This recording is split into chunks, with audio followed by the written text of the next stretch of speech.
For years, my life by the lake felt like something out of a dream.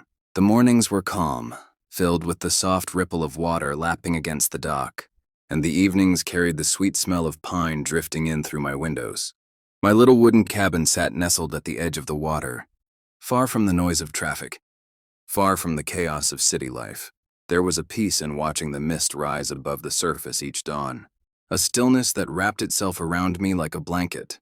My boat, an old wooden vessel passed down from my father, was tied faithfully to the dock, its hull worn smooth by years of use.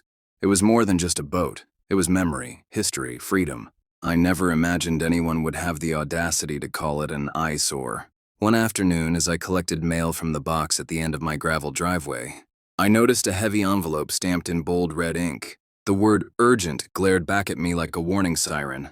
I tore it open, confused only to feel my stomach twist. Inside was a neatly typed letter from the Homeowners Association, declaring my boat an unauthorized vessel, and ordering me to remove it from community property within 10 days. The word stung. Community property. What community? That boat had been tied to my dock since long before this neighborhood even existed. For a long moment I stood frozen in the driveway, the lake glittering behind me, wondering how in the world anyone thought they had a say over something so deeply mine. It wasn't long before I spotted the source of the letter herself, Karen.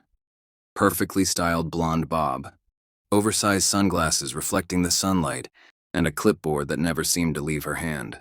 She stood at the edge of my property, lips pursed in satisfaction, as if she'd been waiting to see me read the letter. "Your boat," she announced without even saying hello, "is an eyesore. This is a family community, not a scrapyard.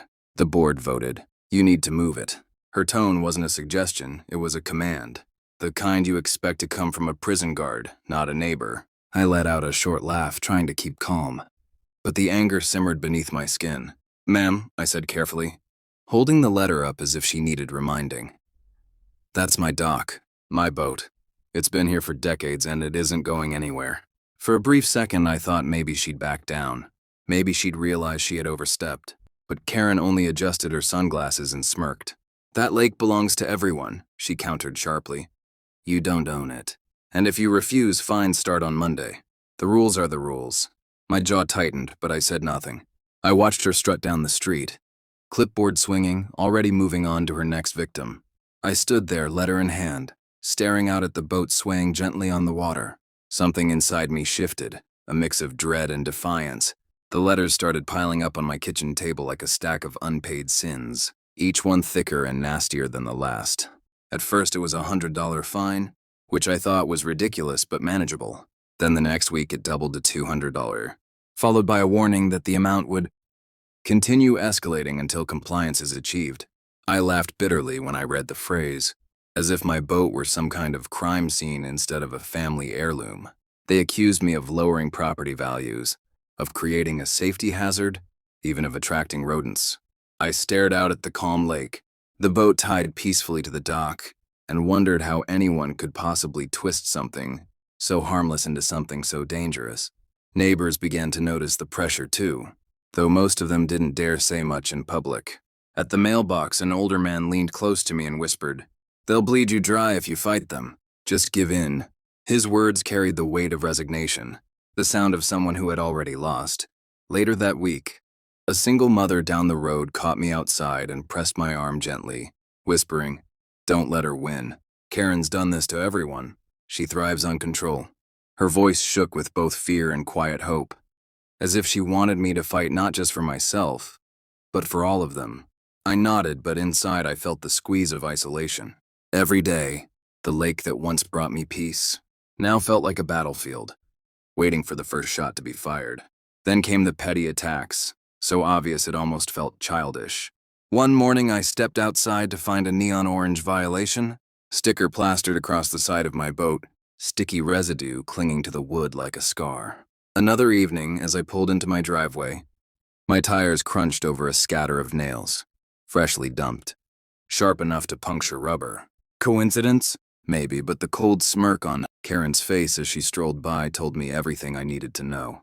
She didn't just want the boat gone. She wanted me broken, humiliated, crawling to her for mercy. And yet I couldn't bring myself to remove it. Every time I looked at that boat, I saw my father's hands sanding its edges, my grandfather's laughter as he cast a line from its side. To give in would mean erasing generations of memories. Desperate for reason, I gathered my property deed, highlighted the boundaries, and marched into the next HOA board meeting. My hands shook as I laid the papers on the table, speaking with as much calm as I could muster.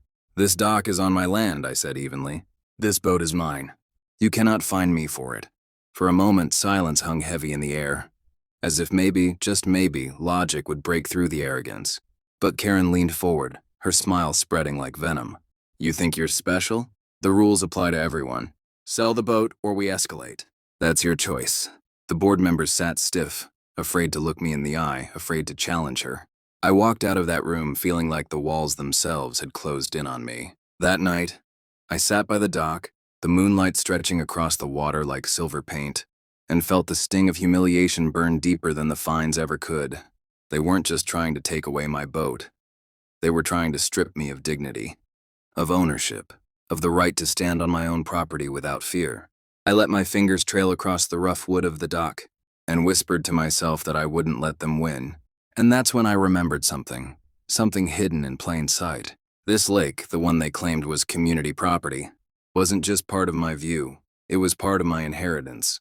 When my grandfather passed, he left me more than this cabin and the dock. He left me the lake itself, the water, the land beneath it. Every legal inch written into the deeds no one in the HOA had ever bothered to read. And in that moment, a new fire sparked inside me, one that turned fear into resolve. The next HOA meeting was so full that people spilled out into the hallway, their voices buzzing with curiosity. Everyone knew about the so-called boat scandal, and Karen had been bragging all week that she was finally going to make an example of me.